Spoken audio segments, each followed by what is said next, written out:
السلام علیکم۔ آج کا ناول ہے ریگزار۔ ایئرپورٹ کے انتظار پر بیٹھا جمال وقت گزاری کے لیے ہر آتی جاتی لڑکی کو دیکھ رہا تھا۔ کوئی بھی لڑکی اس کے معیار کے مطابق نہ تھی۔ وہ جس حسن کا متلاشی تھا وہ اسے اب تک کہیں بھی نظر نہ آیا تھا۔ بیزارگی سے وہ منہ میں ببل چباتا پاس بیٹھے سالے کی وقت گردانی کرنے لگا کہ اس کی سماعت نے کسی سسکی کی آواز سنی۔ اف، یہ کون اتنے قریب بیٹھ کے رو رہا ہے؟ اسے بڑبڑاتے ہوئے نظر اٹھائی تو اس کی نظر اس حسن افسردہ پہ جم کے رہ گئی۔ اتنا مکمل حسن وہ باوجود کوشش کی اسے نظریں نہیں ہٹا پایا۔ حسینہ کو تھوڑی دیر میں ہی کسی کی نظروں کا ارتکاز محسوس ہو گیا۔ اس نے اپنے بہتے ہوئے آنسو خشک کیے اور جمال پر ایک سخت نظر ڈالی۔ اس کا دل غم سے پھٹا جا رہا تھا اور وہ اسے ہونکوں کی طرح دیکھ رہا تھا۔ اس کی سخت گودی کا بھی اس پر کوئی اثر نہیں ہو رہا تھا۔ اس کا دل دکھیا کہ وہ اٹھ کر اسے سخت بات کہے، لیکن وہ اس طرح کی باتوں کو نظر انداز کر دینے کی عادی تھی۔ اپنی کالی چادر کو مزید خود سے لپیٹے وہ حتی الامکان جمال سے رخ موڑے بیٹھی گئی۔ تھوڑی دیر میں وہ دونوں کراچی جانے والی فلائٹ میں سوار تھے۔ اس نے کھڑکی کے ساتھ والی سیٹ سنبھالی اور جمال اپنی سیٹ ڈھونڈتا ہوا جب آیا تو اپنی قسمت پر حیران ہو گیا کہ اس کی سیٹ اس پر ہی پریویش کے ساتھ تھی۔ ملائکہ تو اسے اپنے اتنے قریب دیکھ کر بدک ہی گئی تھی۔ اس نے فوری بطور پر فضائی میزبان کو بلایا اور اپنی نشست تبدیل کرنے کی گزارش کی، جس پر اس نے فی الحال معذرت کر لی۔ دبئی سے کراچی تک کس طرح برداشت کروں گی اس چوز کو؟ وہ دل ہی دل میں بولی۔ ادھر جمال اس حسین اتفاق پر دل ہی دل میں بے تحاشا خوش ہو رہا تھا، لیکن اس کے سختی لیا تاثرات کی وجہ سے خاموش بیٹھا تھا۔ تھوڑی ہی دیر میں جہاز محو پرواز تھا اور جمال اپنے ہینڈ بیگ سے اسکیچ بک نکالے اس پر لکیریں کھینچنے لگا۔ ملائکہ اپنی سوچوں میں گم تھی کہ جمال نے کاغذ اس کی طرف بڑھایا۔ وہ ان کاغذ پر بنی آنکھیں دیکھ کے چونک گئی، کیونکہ وہ ہو بہو اس کی آنکھیں تھیں، حزن الملال میں ڈوبی ہوئی۔ اس نے خاموشی سے نظر گھما کے باہر دیکھنے لگی اور دل ہی دل میں سفر جلد ختم ہونے کی دعا کرنے لگی۔ جمال اس کو اپنے قریب پا کر خود کو بے دست پا محسوس کر رہا تھا۔ حسینہ کے تاثرات اسے بے چین کر رہے تھے۔ جہاز نے جیسے ہی زمین کو چھوا سب اپنی منزلوں کی طرف بڑھ گئے۔ جمال نے اسے اپنی نگاہوں میں لیک رکھا تھا، کسی بھی قیمت میں اسے کھونے کے لیے تیار نہ تھا۔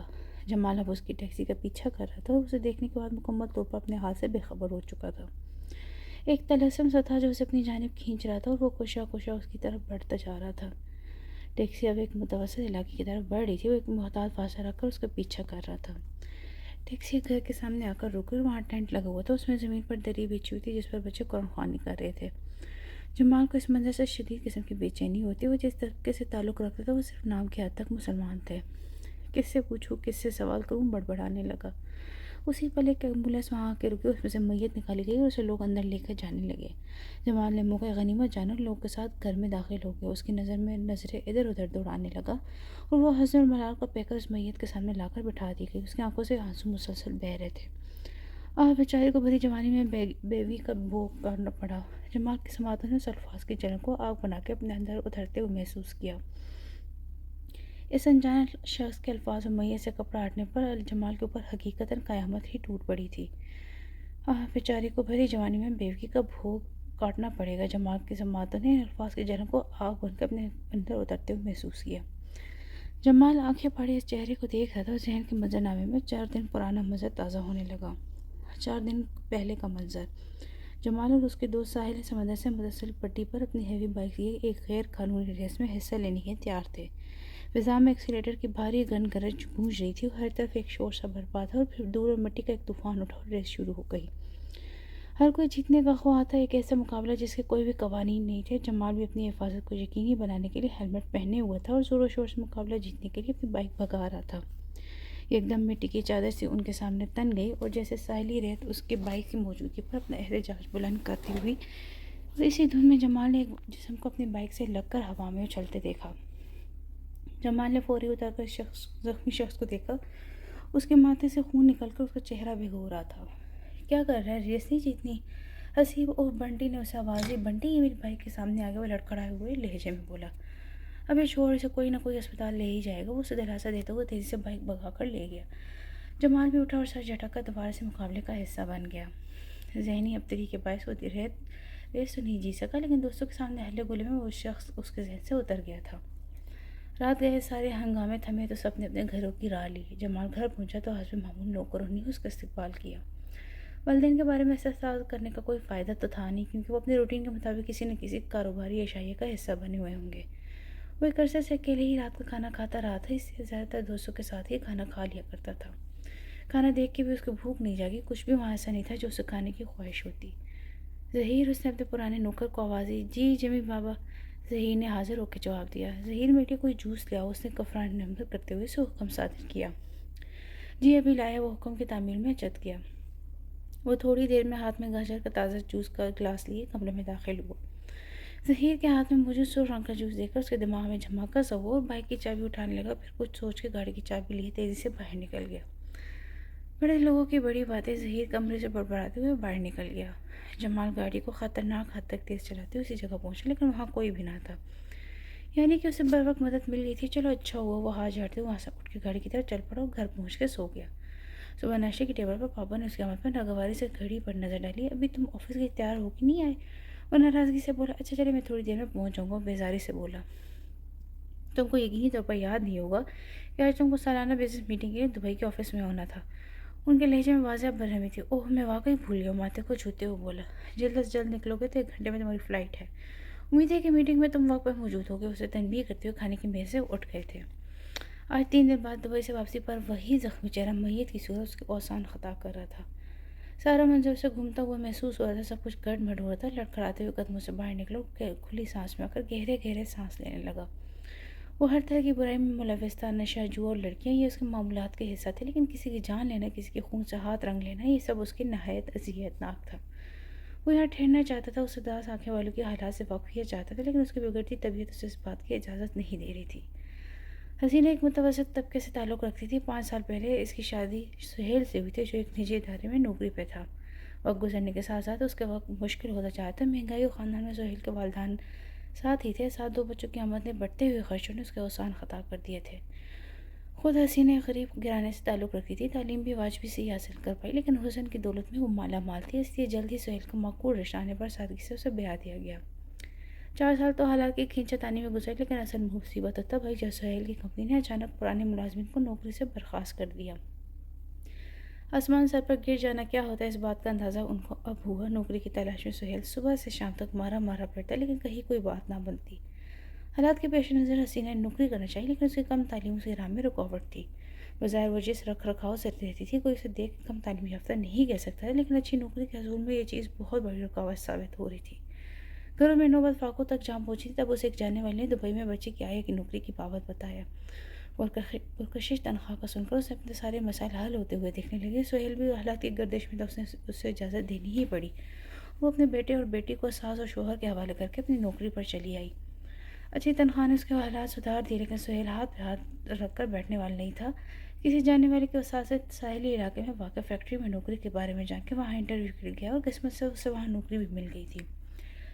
6 ماہ کی بے روزگاری کا عرصہ گزارنے کے بعد وہ نوکری حاصل کرنے کی خوشی اسے الگ ہی سرور دے رہی تھی۔ بس اب حسینہ جو واپس بلا لوں گا، ہم پھر سے نئی زندگی شروع کریں گے، وہ خواب بن ہی رہا تھا کہ بے خیالی میں ان ہیوی بائک سے طوفان کی نظر ہو گیا۔ جمال کے بائک سے اترنے پر اس نے بڑی امید سے اس کی طرف دیکھا کہ وہ اسے ہاسپٹل لے جائے گی، لیکن اس کے جانے کے بعد کئی گھنٹے وہیں پڑا رہا اور خون زیادہ پہ جانے کی وجہ سے نہ کہاں سے کب وہ اپنے ہوش کھو بیٹھا، اسے علم بھی نہ ہوا۔ سارے کاغذات وہ نوکری کے لیے آیا تھا، اس کی شناخت کے لیے اس کے پاس کوئی بھی نہ تھا، موبائل تک وہ گھر کے راشن کے لیے بیچ چکا تھا۔ کئی گھنٹے وہاں پڑے رہنے پر اس کے ٹھنڈے اور بے حس و حرکت جسم کو سرد خانے کے لاوارث لاش والے حصے میں رکھ دیا گیا۔ رات گہری ہونے پر سہیل کے والدین اور بچے اسے اب تک گھر نہ پہنچنے پر بے حد پریشان تھے۔ بیٹی سہیل اب تک گھر نہیں پہنچا۔ حسینہ کے سسر نے رات کے 11 بجے اسے کال کی، ابا کچھ کرے، محلے سے کسی کی مدد لے لے۔ اس نے ان کو راہ دکھائی۔ 2 دن کی تلاش و بسیار کے بعد سہیل ملا، لیکن لاش کی صورت میں۔ حسینہ بھی خبر ملنے پر واپس آ گئی تھی۔ زندگی اپنی تمام تر ہولناکی کے ساتھ میں اس کے سامنے تھی۔ 24 سال کی عمر میں بیوی کو نبھانا، اس کے کندھے ابھی سے آنے والے وقت کے بوجھ سے جھکنے لگے تھے۔ آنے والا وقت اسے کیا کیا رنگ دکھانے والا تھا، ابھی وہ اس بات سے بے خبر تھی۔ زندگی اپنی تمام تر ہولناکی کے ساتھ اس کے سامنے تھی۔ 24 سال کی عمر میں بیوی کا نبھانا، اس کے کندھے ابھی سے آنے والے وقت کے بوجھ سے جھکنے لگے تھے۔ آنے والے وقت اسے کیا کیا رنگ دکھانے والا تھا، ابھی وہ اس بات سے بے خبر تھی۔ ایسا نہیں کہ غم نے بڑھا لی ہو اپنی عمر، بس موسم خوشی کا وقت سے پہلے گزر گیا۔ آسمان کا سر پر گر جانا یا پیروں تلے زمین کا نکل جانا، اس احساس سے بیک وقت جمال اور حسینہ دونوں ہی گزر رہے تھے۔ حسینہ کے سر کا سایبان نہ رہا تھا، پہاڑ جیسی زندگی کسی اکیلے گزارنا، مسائل کا انبار اور سامنے صرف اندھیرا۔ جمال کی نظروں سے دل میں اتر جانے والے چہرے کو پہلے کسی اور سے منسلک اور اپنے ہاتھ اس کی خوشیوں کے خون سے رنگے جانے کا احساس اسے پل پل مار رہا تھا۔ جمال کا ذہن کسی بھی طور سے حقیقت کو تسلیم کرنے سے نالاں تھا، قسمت کے سنگین مذاق کے لیے وہ قطعی تیار نہ تھا۔ شدید ترین ذہنی دباؤ اور کاروباری مصروفیات ایک ساتھ جھیلنا اس کے سہانے روح تھا۔ دوستوں کے اس موٹر سائیکل والے مقابلے میں ہوئے حادثے کے بعد وہ چھوٹ چکا تھا۔ اس کا دل اسی محلے میں جانے پر اسے اکساتا رہتا جہاں پر وہ پرسوز آنکھ والی رہتی تھی، لیکن وہ خود پر جبر کیے وہاں جانے سے خود کو باز رکھتا تھا، اور آخر ایک دن وہ خود پر قابو نہ رکھ سکا اور وہاں پہنچ گیا۔ شیلیا کی فضا دل و جان کا سکون ہوا کرتی تھی، وہ بھی خود کو وہاں بے حد ہلکا پھلکا محسوس کرنے لگا۔ آنکھیں اس کی ہی متلاشی تھی، لیکن اس کے دروازے کی چوکھٹ بلا وجہ عبور کرنا بھی تو آسان نہ تھا۔ اپنی گاڑی پر وہ دور سڑک بھی چھوڑ آیا تھا، ورنہ وہ لگژری اور نئے ماڈل کی کار کی وجہ سے ہر کسی کی توجہ کا مرکز بن جاتا۔ وہ اس کے گھر سے تھوڑے فاصلے پر بنے چائے کے ہوٹل پر جا بیٹھا اور اس کے بند دروازے کو تکنے لگا جیسے اس کے علاوہ اس کو کوئی کام ہی نہ ہو۔ ایک آنچ تھی جو اسے جلا رہی تھی، کئی سوال تھے جو اس کے اندر سر اٹھا رہے تھے۔ وہ کیوں تھا یہاں؟ اسے ایک نظر دیکھ کے کیا مل جانا تھا اسے؟ ان سوالوں کے جوابات اس کے پاس نہ ہونے کے باوجود وہ مطمئن تھا، شاداب تھا۔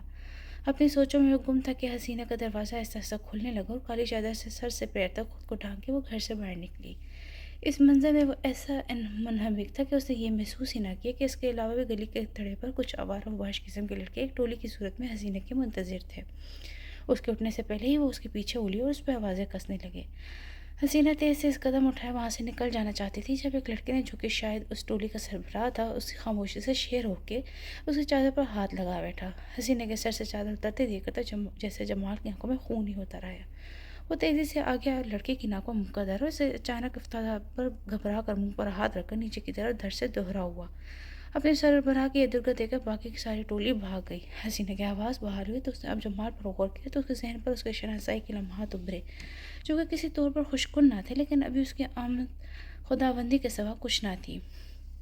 آپ کی مدد کے لیے شکریہ، وہ لڑکھڑائے ہوئے انداز میں بولی۔ اب آج میں چھوڑ دیتا ہوں اسے نہ کو، وہ لوگ پھر سے آپ کو پریشان کر، جمال نے اپنی گاڑی کی طرف اشارہ کرتے ہوئے بولا۔ وہ حیرانسا نظر سے ادھر ادھر دیکھتے ہوئے جمال کی گاڑی میں بیٹھ گئی۔ جمال نے خاموشی سے ڈرائیونگ سیٹ سنبھالی اور گاڑی وہاں سے آگے لے گیا۔ الفاظ اس کے اندر طوفان برپا کر رہے تھے، لیکن وہ زبان سے ایک بھی لفظ کہنے کی جرات نہ کر سکا۔ آپ کو کہاں جانا ہے؟ وہ بمشکل بولا۔ آگے موڑ پر جو اسکول ہے آپ وہیں گاڑی روک دیں، حسینہ نے اسے رخ موڑے جواب دیا۔ جمال نے مزید کوئی بھی سوال کیا، اسے وہاں اتار دیا۔ کھلے آسمان تلے آ جانا کیا ہوتا ہے؟ حسینہ اس بات سے بخوبی واقف ہو چکی تھی۔ گھر میں رکھی ہر قسم کی بچت اب ختم ہو چکی تھی، اور اب تو کریانے والے شکیل نے بھی مزید ادھار کے لیے منع کر دیا تھا۔ آج کے واقعے نے اسے حقیقتاً لرزا دیا تھا۔ کسی کی وساطت سے اسے اسکول کی نوکری کے بارے میں علم ہوا تھا۔ اب وہ ہیڈ ماسٹر کے کمرے میں بیٹھی تھی، جو اس کی تعلیمی اسناد پر سرسری سی نظر ڈالنے کے بعد چشمے کے پیچھے سے اس کا ہی معائنہ کر رہے تھے۔ اسکول میں تو جو نوکری ہے، اسے آپ کے مالی مسائل حل نہیں ہوں گے، وہ اس کے سراپے گھورتے ہوئے بولا۔ وہ نظر جھکائے اپنی انگلیاں مروڑتی آئی اور اس بت سے بخوبی واقف تھی کہ اس کا بے تحاشا حسن ہی اس کا دشمن تھا۔ گھر میں بیوی کے بعد بڑی ابتری ہے، تم چاہو تو آج سے ہی کام پہ آ جاؤ، وہ یہ کہتے ہوئے اس کی کرسی کے پشت پہ جا پہنچا۔ اس سے پہلے کہ اپنے دماغ میں پلنے والے کسی شیطانی خیال کا عمل میں لاتے، حسینہ اسے مضر کرتے ہوئے وہاں سے چل دی۔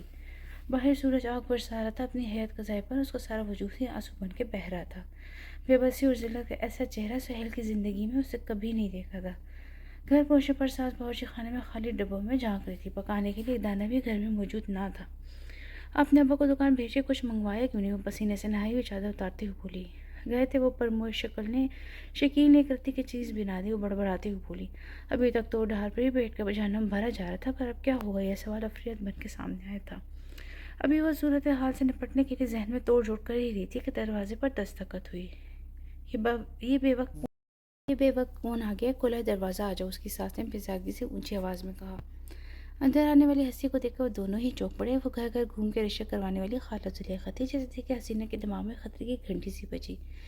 پہلے تو وہ ادھر ادھر کی باتیں کر رہی، پھر آخر وہ مدعے پر آ ہی گئی۔ اب تو بڑی مشکل ہو گئی ہوگی، تم لوگوں کو کمانے والا ہی نہ رہا اب تک۔ وہ تھوڑے کے نیچے ہاتھ جمائے مصنوعی ہمدردی سے بولی۔ خالہ نوکری تلاش کر رہی ہوں، امید ہے جلد مل جائے گی، وہ تحمل سے بولی۔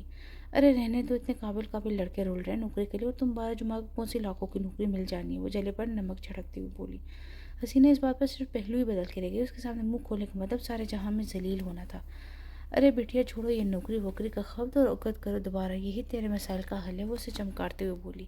حسینہ سے مزید یہاں بیٹھنا دشوار ہو رہا تھا، وہ کپڑے بدلنے کا کہہ کر اندر کمرے میں آ گئی۔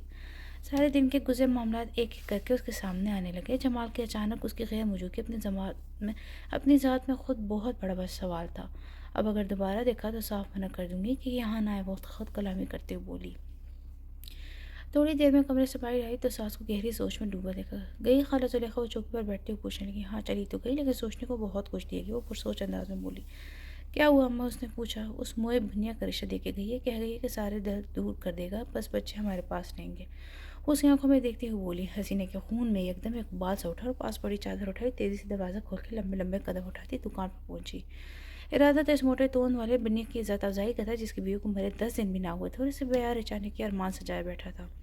شکیل گاہکوں سے فارغ ہو کر اس کی طرف آیا تو اس کی حسین آنکھیں آگ اگل رہی تھی۔ اسے کچھ کہنے کو منہ کھولا ہی تک کہ اس کی نظر اسے ہٹ کے پیچھے شیلفوں پر پڑے سامان پر جا ٹکی۔ اس کی ضروریات انبار بنی اس کے سامنے آ گئی اور خاموشی سے وہی کھڑی رہ گئی۔ خالہ زلیخا آئی تھی نا؟ اس نے اپنے پیلے پیلے دانتوں کی نمائش کرتے ہوئے پوچھا۔ وہ خالی خالی آنکھوں سے اس کی طرف دیکھتی رہی۔ رانی بنا کے رکھوں گا، ایک ساتھ 2 مہینوں کا سامان گھر بھیجوں گا، بس تو ہاں کہہ دے۔ وہ بڑی آس سے بولا۔ آنسو کا گولہ اس کے حلق میں پسنے لگا۔ اس نے اس بات میں سر ہلایا اور وہاں سے چل دی۔ جمعے کو بارات لا رہا ہوں تو تیار رہنا بس۔ اس کی اونچی آواز کانوں میں پڑی۔ زندگی کے ابھی نہ جانے کون کون سے رنگ اس کو دیکھنے باقی تھے، ابھی تو ہر رنگ پہ ہی اسے اپنے ہولناک کے لیے اس پر اشکار ہو رہا تھا۔ جمال اپنے بستر پر لیٹا آج کی ساری رودار پر غور کرتا رہا۔ میں کیسے اس تک رسائی کروں، کیسے اس کے ہر درد کا ماں بن جاؤں؟ کسی بھی سوال کا جواب اس کو فی الحال سامنے نظر نہیں آتا۔ اپنے خیالات سے الجھے الجھے کب وہ نیند کی وادی میں اتر بھی گیا ہے اس کو پتہ بھی نہ چلا۔ صبح ناشتے کی میز پر اس کے ڈیڈی مرزا حسنات اس کے ساتھ اپنے نئے بزنس پروجیکٹ پر بات کر رہے تھے۔ اب زیادہ وقت دیا کرو کاروبار کو، برخودار اپنے سارے فضول شوق کو چھوڑنے کا وقت آ گیا ہے۔ وہ اس کی طرف بغور دیکھتے ہوئے بولے، ابھی جس ادھیڑ بن میں الجھا ہوں اس کی بھنک بھی پڑی تو جوتے مار کے اپنے گھر سے نکال دیں گے۔ ان کی بات پر اس بات میں سر ہلاتے ہوئے اپنے ذہن میں یہ سب سوچ رہا تھا۔ پورا ہفتہ وہ نہایت مصروف رہا۔ ذہن کے پردے پر بار بار وہ روئی ہوئی آنکھیں دستک دی تھی لیکن وہ چاہ کے بھی وقت نہیں نکال پایا۔ جمعے تک اس کی بے چینی حد سے بڑھ گئی۔ وہ سارے کام چھوڑ چھاڑ کر دل کے راستے پر چل پڑا۔ وہاں پہنچتے ہی اس کے اوسان خطا ہو گئے تھے کہ اس کے دروازے کے چوپٹ کھلے ہوئے تھے اور لوگ گہما گہمی تھی۔ جمال نے ایک بچے کو روک کے پوچھا تو بلے والے نے جواب نے اس کی حالت خراب کر دی۔ وہ وہاں کھڑا پیشانی سے اپنا ماتھا مسلنے لگا۔ ہر مسئلے کا حل ہوتا ہے، اس کا بھی ہوگا، وہ خود کا تسلی دے رہا تھا۔ اسے تھوڑی دیر بعد سوچنے کے بعد اپنے دوست بنٹی کو فون کیا اور ساری صورتحال اس سے گوشے گزار کی۔ تھوڑی دیر میں ہیوی بائک کا قافلہ اس گھر میں موجود تھا۔ جمال کے اندر غصے کا لاوا پک رہا تھا اور 2 دوستوں کے ساتھ گھر کے اندر داخل ہوا۔ دلہے کے روپ میں شکیل کو دیکھا اس کے تلوؤں سے لگی اس تو سر پہ جا کے بجھی۔ وہ کالا گنجا اور موٹا شخص منہ پر رومال رکھے شرما رہا تھا اور مولوی صاحب نکاح شروع کرنے کے لیے اٹھے تھے۔ سب لوگ جمال کی آمد پر چونک پڑے۔ وہ وہاں موجود لوگوں سے قطعی میل نہ کھاتا تھا۔ اس سے اندر آتے ہی پہلے تو ہاتھ مار کے جمال کے سر پر رکھا کولا گرا اور بنٹی نے اس کے گنجے سر پر اپنی پستول رکھی۔ وہاں پر موجود سب لوگوں کو سانپ ہی سونگھ گیا تھا۔ کوئی اپنی جگہ سے نہ اٹھے، جو ہوشیاری دکھائے گا اپنی جان سے جائے گا۔ بنٹی نے پستول لہرا کے سب کو دھمکایا۔ مولوی صاحب کو اپنی جگہ سے پہلو بدلتے دیکھا جمال اونچی آواز میں بولا، جی مولوی صاحب نے کہا شروع کرو اور نکاح نامے پر نام لکھے میرا۔ وہ دھمکانہ انداز سے بولا تھا۔ کوئی اپنی جگہ سے نہ اٹھے، جو ہوشیاری دکھائے گا اپنی جان سے جائے گا۔ مولوی صاحب کو اپنی جگہ سے پہلو بدلتے دیکھا جمال اونچی آواز میں بولا۔ اندر عورتوں میں کھلبلی مچی ہوئی تھی۔ چھوٹا سا گھر تھا، آواز بآسانی سارے گھر میں گونج رہی تھی۔ حسینہ کی سمجھ میں صورتحال واضح نہیں ہوئی تھی کہ جمال کی آواز اسے نامحسوس سی محسوس ہوئی لیکن وہ اس کے نام سے ناواقفیت کے سبب اسے نہیں پہچان پائی۔ تھوڑی دیر میں بنٹی اپنے پستول کے سامنے مولوی صاحب کو نکاح کے کاغذات کے کمرے میں پہنچا۔ بلا چو چرا کے دستخط کرتے ہوئے نتائج کے ذمہ دار اب خود ہوں گی۔ اس کے ممکنہ انکار سے بچنے کے لیے بنٹی نے پستول لہرا کے اسے دھمکایا۔ حسینہ نے کانپتے ہوئے ہاتھوں سے دستخط کیے، یا خدایا میرے امتحان کب ختم ہوں گے؟ اس نے بچوں کو خود سے قریب کیا اور آنے والے وقت کے لیے خود کو تیار کرنے لگی۔ جمال نے بھی نکاح نامے پر دستخط کیے اور شکیل کے لائے چھواروں کے پیکٹ اس کے دوست نے چھین کر لوگوں میں بانٹ دیے۔ حسینہ کو اپنے قدمے لینے کے خواب دیکھتا شکیل اپنے زخموں کو سہلا رہا تھا اور اپنے مال کاغذات کو بھی موت کے خوف سے برداشت کر رہا تھا۔ جمال نے اپنے دل سے آنے والے وقت کے خوف کو نکال پھینکا تھا اور حسینہ کو گاڑی میں بٹھا دیا تھا۔ اس نے گردن اٹھا کر جمال کو دیکھنا چاہا مگر اس کی پشت گاڑی کی طرف تھی۔ کہاں لے کے جا رہے بھابھی کو؟ بنٹی نے پوچھا۔ تیرے پلیٹ اور کہاں لے کے جاؤں گا؟ وہ ڈٹائی سے بولا۔ ہیں یہ کب تے ہوا؟ اس نے حیرت سے پوچھا۔ آنٹی اور انکل انگلینڈ کے ٹرپ پہ ہیں تو گھر تو تیرا خالی ہوا نا؟ وہ آنکھیں میچتے ہوئے بولا۔ اور میں کہاں جاؤں گا؟ بنٹی نے بے چارگی سے پوچھا۔ زیادہ میلو ڈرامہ نہ کر، اتنے سارے دوست ہیں، کسی کے پاس بھی چلے جا اور چل چابی نکال فلیٹ کی۔ جمال اس کو خاطر میں نہ لاتے ہوئے بولا۔ وہ دونوں گاڑی سے نکلتے تھوڑے فاصلے پر کھڑے سی ان کی واضح آواز حسینہ تک نہیں پہنچ رہی تھی۔ جمال چابی لے کر گاڑی میں آ بیٹھا اور اس نے رخ موڑے اس کی طرف دیکھنا چاہا تو حسینہ بھی اسی لمحے اس کو دیکھا۔ اس کی آنکھیں حیرت کی زیادتی سے پھیل گئیں۔ آپ یہ سب؟ وہ اپنا جملہ تک نہیں مکمل کر پائی۔ میں سب بتا دوں گا، پہلے یہاں سے چلتے ہیں، اسے تسلی دینے والے انداز میں کہا۔ حسینہ سائرہ سے پزل کے ٹکڑے جوڑتی رہی۔ ایئرپورٹ کے مناظر، ہوائی جہاز کا سفر، اس کو بنائے ہوئے اسکیچ، اس کے دماغ میں سب گڑمڑ ہونے لگا اور تھک کے اس نے سیٹ سے سر ٹکا کے آنکھیں موند لی۔ تھوڑی دیر میں وہ بنٹی کے فلیٹ پہ تھے۔ یہ کس کا گھر ہے؟ حسینہ نے پوچھا۔ دوست کا وہ کمرہ کھولتے ہوئے بولا۔ کمرے کا حال انتہائی ابتر تھا۔ جہاں بجا بنٹی کے کپڑے، جوتے اور زمانے بھر کا گن اس وقت یہاں موجود تھا۔ ابھی تھوڑی دیر لاؤنج میں بیٹھے، میں تب تک یہ سب سمیٹ لوں۔ جمال نے اس کی طرف دیکھتے ہوئے کہا۔ حسینہ بنا کچھ کہے کمرے سے باہر چلی گئی۔ ہزاروں سوال تھے جو اس کے ذہن و دل میں ادھم مچا رہے تھے۔ سارے دن کی ہنگامہ خیزی کے بعد اب جا کے کچھ سکون پل کے ملے تھے۔ اسے کچھ لمحوں کے لیے صفحے کے کوچ سے سر ٹکا کر آنکھیں موند لی۔ جمال جب سارا کمرہ سیٹ کر کے باہر آئے تو اسے وہاں سوتا ہوا پا کر اس کے چہرے پر چھایا سکون دیکھ کر اسے اندر سے طمانینت سے محسوس ہوئی، ورنہ ہر ملاقات میں اسے روتے اور کلستے ہی دیکھا تھا۔ ایک دم اس کا موبائل وائبریٹ کرنے لگا۔ اسکرین پر ڈیڈ کالنگ دیکھ کر اس پر چھایا رومانس اڑ چھو ہو کر گزر گیا۔ کہاں برخودار؟ وہ اپنے مخصوص لہجے میں پوچھ رہے تھے۔ کہیں نہیں، دوستوں کے ساتھ ہوں، وہ مشکل اپنی اخلاق پر قابو پاتے ہوئے بولا۔ دن سے غائب ہو آفیسر، آج تمہارے پھپھو کی فیملی پہ ڈنر پر مدعو ہیں، وہ تمہاری غیر موجودگی بری طرح محسوس کی جا رہی ہے۔ انہیں کال کرنے کا مدعا بیان کیا۔ جی وہ کوئی ضروری کام تھا اور اس میں مصروف ہوں، آج کی دعوت کے بارے میں بھول گیا تھا۔ اس نے بات بنائی۔ فوری طور پر پہنچو، میں تمہاری اوٹ پٹانگ حرکت کی وجہ سے اپنی بہن کے سامنے قطعی شرمندہ نہیں ہونا چاہتا۔ انہوں نے قطعیت سے کہتے ہوئے فون رکھ دیا۔ جمال کا دماغ اب اس صورتحال کو سمجھنے کی بہتر طور پر سمجھنے کی کوشش کر رہا تھا۔ اس کی غیر متوقع شادی، پھپھو کی بمائے خاندان ان کے گھر آمد و جمع اور تفریح کر رہا تھا، لیکن نتیجہ نہایت ہی ہولناک نکل رہا تھا۔ سارے معاملات جو چیز خراب کری تھی وہ وقت تھا جو قطعی طور پر اس کے حق میں نہ تھا، اور کسی طور پر دلہن کو رات کے وقت کسی اور کے گھر پر چھوڑ کے نہیں جا سکتا تھا۔ وہ ایک چیز سے دو شکار کرنے کی سوچ رہا تھا۔ اب اس کی قسمت تھی کہ یا تو آر ہو جاتا یا پھر وہی تھی اس کے جگر میں پار ہو جاتا۔ وہ اپنے تیز چلتے ہوئے دماغ سے سارے معاملات کو ترتیب دیتے ہوئے ایک نئے رخ سے سوچ رہا تھا۔ جمال کے گھر پر آج اعلیٰ پیمانے کی دعوت کا اہتمام تھا۔ اس کی پھپھو اپنے شوہر، 2 بیٹوں کے ساتھ امریکہ سے دامادوں کی تلاش میں آئی ہوئی تھی۔ امریکہ جیسے ملک میں وہ ایک پھیلے ہوئے کاروبار کی مالک تھی اور اولاد نرینہ نہ ہونے کی وجہ سے خاندان کے قابل لڑکوں کو دیکھ رہی تھی۔ اندرون خانہ جمال اور ان کی بڑی بیٹی پلوشہ کا رشتہ دونوں بھائی بہن تحقیق کر چکے تھے، اور آج کی دعوت اصل میں سادگی سے منگنی کی تقریب تھی۔ جمال کے کان میں یہ خبر اڑتی اڑتی پہنچی تھی۔ وہ قطعی طور پر امریکہ پلٹ کزن کے شوہر کے طور پر اپنا کردار نبھانے کے لیے تیار نہ تھا۔ پلوشہ جمال کی امی کی پسند کی لائی پیشواز بہنیں نہایت برے منہ بنا رہی تھی۔ جمال کی ماما کو پلوشہ بہو کے طور پر بالکل پسند نہ تھی، لیکن اپنے شوہر کی وجہ سے خاموش تھی۔ جمال کی غیر موجودگی بری طرح محسوس ہوتی ہوئی کسی کی کال نہیں اٹھا رہا تھا۔ وہ یہ لڑکا ناک کٹوانے پر تلا ہوا ہے، آخر کب سدھرے گا یہ لڑکا؟ وہ جھنجھلاتے ہوئے اسے کال کرتے، موبائل پر کال دیکھتے ہی اس کی نظر گئی تو سامنے جمال گھر کے اندر داخل ہوا۔ اب ملی ہے تم کو فرصت؟ وہ قدرے اونچی آواز میں بولے۔ وہ ان کی آواز پر سب لوگوں نے پلٹ کر اس کی طرف دیکھا تو جمال پر نظر پڑی، لیکن اس کے پیچھے دیکھ کر وہاں موجود ہر شخص کو اپنی سانسیں رکتی ہوئی محسوس ہوئی۔ حسینہ دلہن کے روپ میں جمال کے ساتھ وہاں کھڑی سب کے چہرے دیکھ کر کپکپا رہی تھی۔ حسینہ دلہن کے روپ میں جمال کے ساتھ وہاں کھڑی سب کے چہرے دیکھ کر کپکپا رہی تھی۔ سب اس کا سر سے لے کر پیر تک جائزہ لے رہے تھے۔ جمال کے ڈیڈ کی آواز سے کمرے میں چھائی خاموشی ٹوٹی۔ تمہاری ہمت کیسی ہوئی کسی بھی راہ چلتی لڑکی کو اس گھر کی بہو بنانے کی دھاڑے؟ یہ تو ہماری کلی بیسی ہے، یہاں ہم رشتہ جوڑنے کو بیٹھے اور صاحبزادے چاند چڑھائے بیٹھے ہیں۔ جمال کی پھپھو اب دل کے پھپھولے پھوڑنے لگی۔ اب آپ بات تو سنیں۔ جمال کی ماما اپنی نان کو روکنے کی کوشش کرنے لگی۔ ارے ہٹو بیوی، تم کب دل سے خوش ہوتی ہے اس رشتے کے لیے؟ تمہاری تو مراد برائی، اور کیا پتہ تم ہی ہو اس شادی کے پیچھے۔ وہ تیل میں جلتی تیلی ڈال کر وہاں سے چلتی بنی۔ جس طرح آئے ہو ویسے ہی لوٹ جاؤ، یہاں تمہاری کوئی جگہ نہیں ہے۔ جمال کے ڈیڈ دھاڑے۔ کیا کرتے ہیں، اندر تو آنے دیں بچوں کو۔ جمال کی ماما بولی۔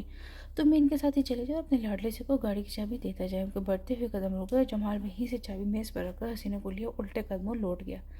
زندگی کو ہمیشہ آسان لینے والے جمال کی زندگی کا بالکل نیا روپ تھا۔ اکلوتا ہونے کے سبب اس نے آج تک کسی کو محرومی کا منہ نہ دیکھا تھا، اور یہ صورتحال اس کو اپنی ہمت سے ہی سنبھالنی تھی۔ باہر نکل کے دونوں بس اسٹاپ کی طرف چلنے لگے۔ میری نحوست نے تم کو بھی اپنی لپیٹ میں لے لیا نا؟ حسینہ نے بھیگی ہوئی آواز میں کہا۔ میں اس طرح کے وہموں کو نہیں مانتا۔ جمال کے دل کو اس جملے سے بے حد تکلیف ہوئی تھی۔ ہونے دیتے، جو ہو رہا تھا میرے ساتھ کیا ضرورت تھی یہ سب کرنے کی؟ وہ عرضگی سے بولی۔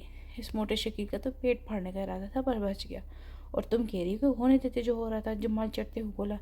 اس کے انداز پر حسینہ ہنس پڑی۔ یہ ہوئی نا بات، سب ٹھیک ہو جائے گا، ہم دونوں کو ایک ہونا تھا، یہ طے تھا، تم نہیں سمجھو گی۔ اس نے ہاتھ بڑھا کے ٹیکسی روکی اور بنٹی کے فلیٹ کی طرف چل پڑے۔ وہاں پہنچ کے اس نے سارے دوستوں کو کال کر کے وہیں بلوا لیا۔ تھوڑی دیر میں سب وہاں موجود تھے۔ جمال نے ان کو ساری صورتحال بتائی۔ تیرے ڈیڈ کو اٹھا لیتے اور تاوان میں تگڑی رقم کا مطالبہ کرتے ہیں۔ بنٹی نے اپنے طور پر نادر تجویز دی۔ ہاں، اور تیری ساری پریشانی ختم۔ ایک اور دوست ہیں، ہاں میں ہاں ملائی۔ تم لوگ اپنے مشوروں کو بند کرو اور بس تھوڑی مدد کرو میری۔ جمال نے ان کو چپ کرواتے ہوئے بولا۔ رہائش کی جگہ چاہیے اور پیسے نہیں ہیں میرے پاس، اس نے اصل مسئلہ بتایا۔ تم یہاں رہو، یہاں کیا تکلیف ہے؟ بنٹی بولا۔ نہیں، ایک الگ جگہ چاہیے، بھلے سے چھوٹی ہو، بولا۔ اچھا صبح کرتے ہیں، تم پریشان نہ ہو۔ وہ سب اسے تسلی دیتے ہوئے چلے گئے۔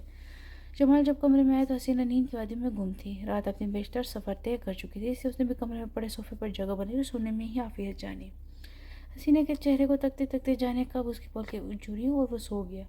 اگلی صبح اپنے ساتھ ہلچل لے کر آئی اور سب دوستوں نے مل کر 2 کمروں پر مشتمل فلیٹ کرائے پر انہیں لے کر دیا۔ جمال جب حسینہ کو لے کر وہاں پہنچا تو پھٹتے مسل سے اس کی پلکیں بھیگنے لگی، جہاں جانے کہاں سے ان لوگوں نے ضرورت کا تمام سامان وہاں پہنچ لا کر رکھ دیا تھا۔ بھابھی بس آپ چائے بنا دیں اور سارا سامان کچن میں موجود ہے، بنٹی نے آواز لگائی۔ حسینہ سکھ کی سانسی، تھوڑی ہی صحیح، کچھ تو زندگی اپنی ڈگر پر آئی۔ ان لوگوں کے جانے کے بعد حسینہ کے بچے اپنی دادا دادی کے ساتھ وہاں آ گئے۔ جمال کے کاندھوں پر ایک دم بھاری ذمہ داری آ گئی تھی۔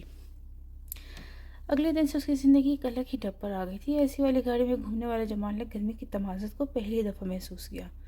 وہ ایک دفتر سے دوسرے دفتر نوکری کے لیے گھومتا، لیکن اس کے اسناد پر نظر ڈالتے اسے صاف انکار کر دیا جاتا تھا۔ جمال کے ڈیڈ اپنے تعلقات کا بہترین استعمال کرتے، یہی واحد طریقہ تھا اپنے اکلوتے بیٹے کو واپس بلانے کا۔ اس کی اناگ وہ توڑنا چاہتے تھے، اس کے بینک اکاؤنٹس کو فریز کروا چکے تھے، ان کو یقین تھا کچھ ہی ہفتوں میں اس کا سر سے پیار کا بخار اتر جانا تھا۔ روز شام میں جب وہ تھکا ہارا گھر پہنچا تو حسینہ اسے پیار سے دیکھتی اور سارے دن کی تھکا خود ہی اتر جاتی تھی۔ آپ اجازت دیں، تمہیں کوئی نوکری دیکھوں؟ وہ اپنے پلکوں کے جالر اٹھاتی گراتی اسے اجازت طلب کر رہی تھی۔ نہیں، بالکل بھی نہیں، میں ڈھونڈ رہا ہوں نا، نوکری جلد ہی مل جائے گی، جمال نے اس کے پلکوں کو انگلی کے پوروں سے چھوتے ہوئے کہا۔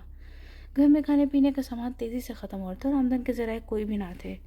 حسینہ نے صورتحال کی سنگینی کو محسوس کرتے ہوئے پاس پڑوس سے چھوٹے بچوں کو ٹیوشن کے لیے کہنا شروع کر دیا۔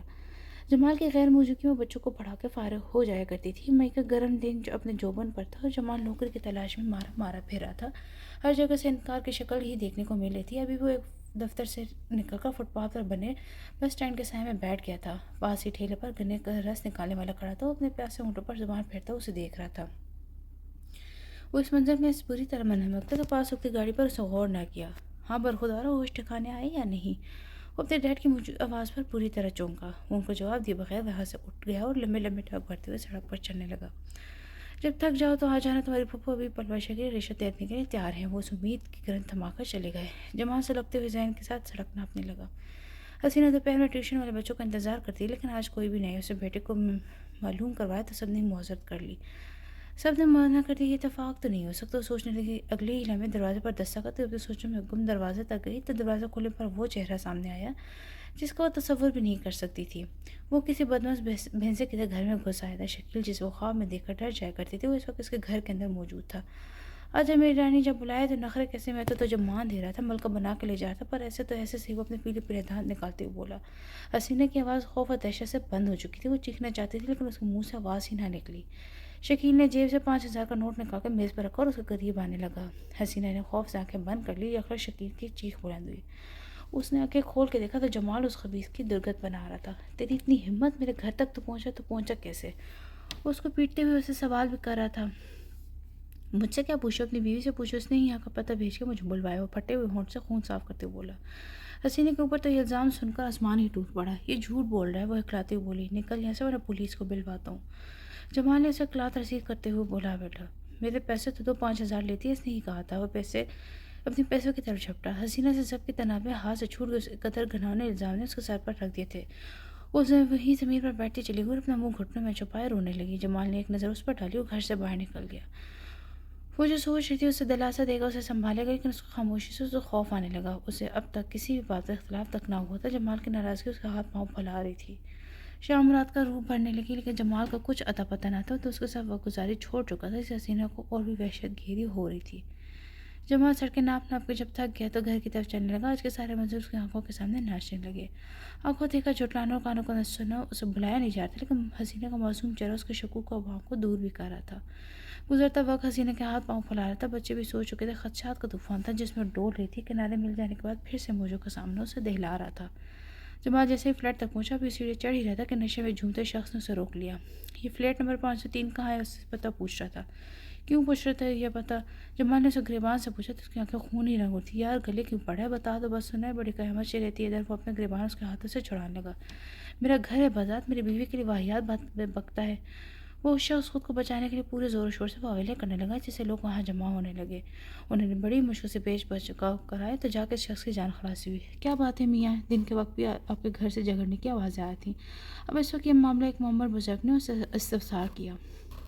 جمال کے پاس بولنے کے لیے کچھ بھی نہ تھا، اپنی ذلت و ہمت کے بارے میں بتاتا بھی تو کیا۔ باقی لوگ اس کی خاموشی میں بھانت بھانت کی بولیاں بولنے لگے۔ جمال کے بیچ سے نکل کر سیڑھیاں چلنے لگا۔ عورتیں کھڑکیوں اور دروازوں میں سے اسے جھانک کر دیکھنے لگی تھیں۔ اچھا ہوا برا وقت ہم نے اپنے بچے اس کے پاس سے ہٹا لیے۔ داہنی طرف سے آواز آئی، ہاں بہن ٹھیک ہی تھی۔ کسی دوسرے میں ہاں ملائی۔ یہ سیسا پگھلی آوازیں جمال کی سماعت کو زہر لادو کرتی تھی۔ وہ مٹھیاں بیچے اوپر کی طرف چڑھتا رہا۔ اپنے دروازے پر پہنچ کر اسے دستک دی تو حسینہ نے تیزی سے دروازہ کھولا۔ جمال کے چہرے پر چھائی سنجیدگی دیکھ کر اس کے اوسان ختم ہونے لگے۔ کیا ہوتا رہا یہاں میرے جانے کے بعد؟ دھیمے لیکن سخت لہجے میں بولا۔ کیا ہو گیا؟ بس گھر کے کام کاج اور ٹھہر ٹھہر کر بولی۔ کس کی اجازت سے لوگ کے بچے آتے رہے ہیں؟ اس نے نظر اٹھا کر سوال کیا تو حسینہ اس کی نظر میں بیگانگی دکھلانے لگی۔ ٹیوشن کے لیے آتے تھے بچے، اس نے جواب دیا۔ اور کون کون آتا رہا؟ وہ سختی سے پوچھا۔ کیسی باتیں کر رہے ہیں آپ؟ اس نے سراسیمی سے پوچھا۔ میں کیسی باتیں کروں؟ لوگ مجھے روک کر مجھ سے میرے گھر کا پتہ پوچھیں اور تم کہتے ہو کہ میں کیسی باتیں کروں؟ وہ اسے بازو سے پکڑ کر ہسیانی انداز میں چیخنے لگا۔ حسینہ دم بخود اس سے خود کو چھڑاتے پیچھے ہٹنے لگی، دیوار سے جا لگی۔ اپنی صفائی میں ایک بھی لفظ کہنا اس کی عفت و پاکیزگی کی تذلیل تھی۔ وہ پھٹی پھٹی آنکھوں سے اسے دیکھنے لگی، جو کل تک اس پر پروانہ نثار تھا، آج اس کی نظروں میں اس کی پہچان تک نہ تھی۔ جمال اپنے کپڑے ایک بیگ میں بھرتا جا رہا تھا اور اپنی ساری چیزیں سمیٹتے ہوئے اس کے ہاتھ کانپے۔ نہ اس عورت کو بے سہارا چھوڑنے پر اس کی ضمیر نے اس کو ملامت کیا۔ وہ اپنی تئیں اسے قصوروار مان چکا تھا۔ حسینہ خاموشی سے اسے یہ سب کرتے ہوئے دیکھ رہی تھی۔ اپنی بد نصیبی پر اسے شبہ تو تھا، لیکن وقت اس قدر وار کر جائے گا اس بات کا اسے یقین نہیں تھا۔ جمال نے کمرے سے نکلتے ہوئے اس پر ایک چٹی ہوئی نظر ڈالی۔ وہاں کوئی بھی احساس اس کے چہرے پر رقم نہ تھا۔ اس کا دل حسینہ کی بے گناہی کی گواہی دے رہا تھا، لیکن دماغ دیکھے ہوئے منظر پر یقین کرنے کے تھے۔ اسی دڑ بند میں دروازے تک پہنچا تو ایک مقبول انسان دستک کے لیے ہاتھ اٹھائے کھڑا تھا۔ یہ حسینہ یہاں ہی رہتے، اس کے منہ سے شراب کے بھبکے اڑ رہے تھے۔ جمال نے مٹیاں بھیجی، لیکن اسے مارے بنا صرف دھکا دیتے وہاں سے چلا گیا۔ پیچھے اسے دروازہ بند ہونے کی آواز آئی۔ اسے پلٹ کے نہ دیکھا۔ آنسو کی دھند تھی جو بار بار اس کے سامنے چادر تن رہی تھی۔ وہ بھاگتے ہوئے وہاں سے نکل آئی، تھوڑی دور جا کر سر جھکائے بس اسٹاپ پر جا کر بیٹھ گیا۔ اپنی محبت اور اعتبار کا خون اس کا جگر چھلنی کرتا سر جھکائے رو رہا تھا، جہاں گاڑی عین اس کے سامنے کھڑی ہو گئی۔ یہاں اس وقت کیا کر رہے؟ وہ اپنے ڈیڈ کی آواز پر اس نے نظر اٹھائی۔ میں کچھ نہیں پوچھوں گا کیا ہوا ہے، بس یہ کہوں گا کہ گھر چلو، اس کندھے پر ہاتھ رکھ کے بولے۔ جمال نے ان کو کوئی جواب نہ دیا، وہاں سے اٹھا اور گاڑی کا دروازہ کھول کر اندر بیٹھ گیا۔ اس کی سرخ آنکھیں دیکھ کر ان کا بھی دل دکھا، لیکن اولاد کی بہتری کے اس کے کھیلے ہوئے کھیل کی کامیابی اس کے اطمینان کا بھی باعث تھی۔ جمال نے ان کو کوئی جواب نہ دیا اور وہاں سے اٹھا اور دروازہ کھول کر اندر بیٹھ گیا۔ جمال کی آنکھوں میں سارے منظر لہرا رہے تھے، بار بار اپنی آنکھیں رگڑتا اندر ہی اندر سوالوں کا طوفان تھا جو اس کو توڑ رہا تھا۔ کیا اس نے بھی اوروں کی طرح محبت میں دھوکہ کھایا؟ کیا اس کی وفا میں کوئی شدت نہ تھی؟ وہ کھڑکی طرف منہ کیے زور قطار رو رہا تھا۔ اس کے ڈیڈ کا دل اس حال میں دیکھ کر بری طرح دکھ رہا تھا، لیکن اولاد کی بہتری کے لیے کڑوا گھونٹ اسے پلانا ہی تھا۔ گھر پہنچنے پر اس کی ماما نے اسے اپنے حساب میں بھر دیا۔ اب اس کو خود پر قابو ہی ختم ہو گیا۔ ماں کی آغوش اور رب کی بارگاہ میں کوئی خاص فرق نہیں ہوتا، دونوں جگہ اپنے ہی اپنا بندہ دل کھول کر رو سکتے ہیں، اپنے اندر رستے زخم دکھا سکتے ہیں۔ انہوں نے اسے جی بھر کے رونے دیا اور اس کے سر کے بالوں میں انگلیاں پھیرتی رہیں۔ انہوں نے شوقی نظر سے شوہر کی طرف دیکھا اور نظر چرا کے وہاں سے ہٹ گئے۔ دکھ جمال کی روح کاٹتا رہا اور جانے کا نیند نے اس پر مہربان ہو کے اسے درد و اذیت سے آزاد کیا۔ صبح اس کی آنکھ کھلی تو اسے بے سختہ حسینہ کو ڈھونڈا، لیکن اس کی یادداشت نے جیسے ہی سارے منظر کو ابھارا، مٹھیوں میں اپنے بال جکڑنے لگا۔ اف کیسے جیوں گا آخر میں؟ اس چہرے کو دیکھ کے بغیر اسے لگ رہا تھا جیسے وہ اس درد سے کبھی بھی نہیں ابھر سکے گا۔ حسینہ کی بے وفائی اس کے اندر پنجے گاڑ کر بیٹھ گئی تھی۔ ناشتے کی ٹیبل پر سب نے ناشتہ کیا، لیکن کوئی بھی ایک دوسرے سے نظر نہیں ملا پا رہا تھا۔ آج فوراً ڈیلیگیشن آنا ہے، تم ساری تفصیلات لے لو۔ اس کے کندھے پر ہاتھ رکھ کر اٹھ گئے۔ گاڑی کی چابی اٹھاتے اس کے ذہن میں اثرات کے منظر گھوم رہے تھے جب وہ حسینہ کے ساتھ یہاں سے نکلا تھا۔ وہ سر جھٹک کے چابی اٹھائے وہاں سے نکل گیا۔ گاڑی میں اب تک گلاب اور موتی کی خوشبو بھری ہوئی تھی، اس رات حسینہ نے پہنے ہوئے تھے۔ کہاں جاؤں؟ یہ یادیں میرا پیچھے کیوں نہیں چھوڑ رہی تھی؟ اسٹیئرنگ پر سر ٹیک کے بیٹھ گیا۔ ہر منظر میں وہی تھی جہاں دیکھتے اس کی یاد تھی۔ زندگی سے نکل جانے والے ذہن و دل سے بھی نکل جائے تو نفسیاتی عارضے میں کسی کو بھی لاحق نہ ہو، کوئی اپنی کلائی نہ کاٹے، کوئی جسم پنکھے سے نہ جھول جائے اور کوئی زندہ لاش کی طرح خود کو نہ گھسیٹے۔ آفس میں اس نے خود کو کاموں میں الجھا کر بہلانے کی کوشش کی اور اس میں کامیاب بھی رہا۔ دن ہفتے اور ہفتے مہینے میں گزرنے ایک عام سی بات ہے، لیکن جن سے لمحہ نہ گزرے ان کے لیے وقت کاٹنا ایک دشوار گزار عمل ہوتا ہے۔ گزرتا ہوا وقت اس کے دل پر چھائی بے یقینی وہ کم نہ کر سکی۔ ہر بار اس نے حسینہ سے ہر قسم کا تعلق ختم کرنے کا سوچا، لیکن یہ اس کے اختیار سے باہر کی چیز تھی۔ ایک روز وہ گھر آئے تو اس کی پھپھو آئی ہوئی تھی۔ اسے دیکھ کر وادی صدقے ہونے لگی۔ بس بھائی اس مہینے کی کوئی تاریخ رکھ لیں۔ وہ بڑے مان سے بولی۔ ہاں ہاں کیوں نہیں، بڑی خوشی سے بولی۔ جمال تھکن کا بہانہ کر کے وہاں سے اٹھ آیا۔ اس کا کمرہ بھی اس کے دل کی طرح ویران تھا۔ وہ کھڑکی میں کھڑا باہر دیکھا، لان کی طرح دیکھتا کہ اس کے ڈیڈ دروازہ کھول کے کمرے میں داخل ہوئے۔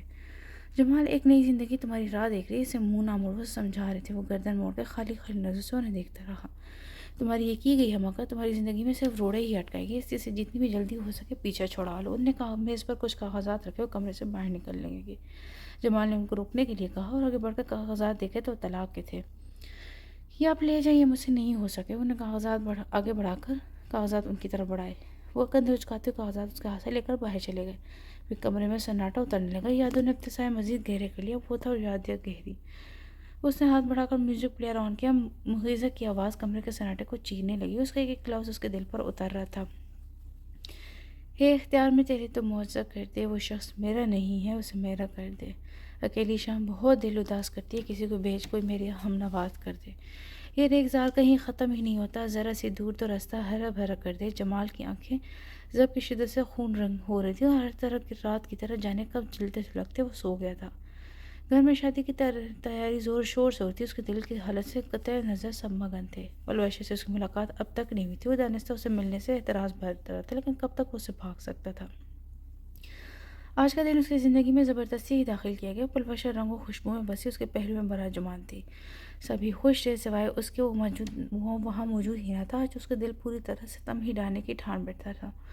وہ مشکل خود پر سب کر کے وہاں بیٹھا اور خالی اور ذہن سے سب کے دمکتے چہرے دیکھتا تھا۔ سب کی آوازیں اسے میلوں دور سے آتی ہوئی محسوس ہو رہی تھی۔